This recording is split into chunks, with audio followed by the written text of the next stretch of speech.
এখানে ভোটের পরিবেশ খুবই ভালো এবং শুরু হওয়া থেকে এখন পর্যন্ত কোনো অপ্রীতিকর কোনো ঘটনা ঘটে নাই বা আশা করি এখানে কোনো ঘটনা ঘটবে না। দীর্ঘ 17 বছর পরে এত সুন্দর উৎসব মুখর পরিবেশে আমাদের এখানে ভোট কার্যক্রম শুরু হয়েছে। মানে গর্বে বুকটা আমার ভরে যাচ্ছে। সেম একটা ঈদের সময় যে আনন্দ হয়, ওই আনন্দের মতোই উপভোগ করতেছি আমরা সুশৃঙ্খল পরিবেশে। অনেক মানুষ সারিবদ্ধভাবে শৃঙ্খলভাবে ভোট দিতে এসেছে, এই জন্য আমি নিজেকে ধন্য মনে করেছি। এবার তারা সরকার যেটা গঠন করবে, জনগণ তাদের মনের যে কামনা, সে কামনা অনুযায়ী ভোট প্রয়োগ করে সরকার গঠন করবে। ভবিষ্যৎ হোক নিরাপদ, বিনিয়োগ হোক বিশ্বস্ত, আর আমার পছন্দ সল্ট বে। ওয়েলকাম টু সল্ট বে। দর্শক, স্বাগত জানাচ্ছি জাতীয় দৈনিক নয়াদিগন্ত থেকে। আমি সাইফুল ইসলাম রকি।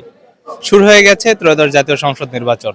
ভোট থেকে কিন্তু ভোটাররা কেন্দ্রের বাইরে অপেক্ষা করছিল কখন এই ভোট কেন্দ্র খুলবে, এবং তারা কিন্তু সকাল থেকে লাইনে দাঁড়িয়ে রয়েছে এই ভোট কেন্দ্রে। আমি এই মুহূর্তে অবস্থান করছি নওগাঁ 4 আসনে। এই আসনের মোট ভোটার সংখ্যা 3,33,860 জন এবং এই আসনটিতে মোট ভোট কেন্দ্র রয়েছে 117টি। এই মুহূর্তে অবস্থান করছি নুরুল্লাবাদ বহুমুখী উচ্চ বিদ্যালয় এবং কারিগর কলেজে।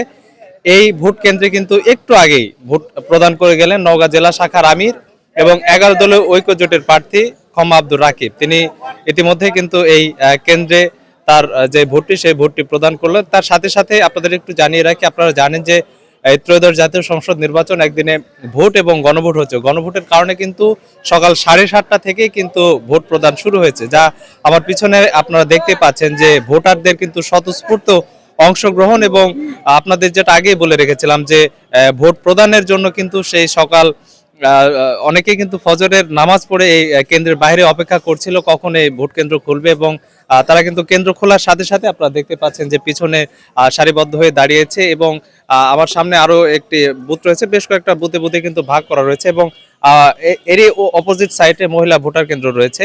তো সব মিলিয়ে এখন পর্যন্ত ভোটের যে পরিবেশ, সেই পরিবেশ কিন্তু এখন পর্যন্ত শান্ত রয়েছে। কোথাও এ পর্যন্ত নওগাঁ 4 আসনে কোথাও বিশৃঙ্খলা বা অপ্রীতিকর কোনো ঘটনা জানা যায়নি। তো সর্বশেষ এটাই ছিল নওগাঁ 4 আসন থেকে। সাইফুল ইসলাম রকি, নয়াদিগন্ত, নওগাঁ।